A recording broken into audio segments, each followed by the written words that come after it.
India TV 9 news Maharashtra. आगामी महापालिका निवडणुकीची आचारसंहिता लागू झाली आहे। या पार्श्वभूमीवर सोलापूर शहर पोलिसांकडून 7 पोलीस ठाण्यांच्या हद्दीतील सराईत गुन्हेगारांच्या याद्या तयार केल्या जात आहेत।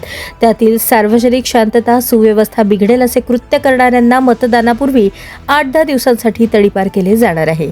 सोलापूर शहरात विजापूर नाका, MIDC जेल रोड, जोडभावी पेठ, सदर बाजार, फौजदार चावडी व सलगर वस्ती अशी 7 पोलीस ठाणी आहेत। त्या अंतर्गत अंदाजे 1,500 सराईत गुन्हेगार आहेत। त्यातील शरीराविषयक गुन्हे दाखल असलेले किती जण आहेत, प्रतिबंधात्मक कारवाई करूनही कोणाचे वर्तन सुधारलेले नाही अशांची यादी तयार केली जात आहे।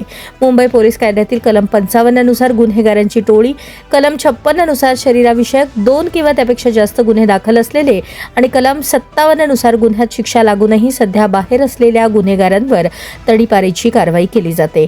त्यानुसार महापालिका निवडणुकीच्या मतदानाआधी सुमारे 100 जणांवर त्यांच्या वर्तनात सुधारणा झाली नाही अशांवर तात्पुरत्या तडीपारीची कारवाई होऊ शकते असे सूत्रांनी सांगितले।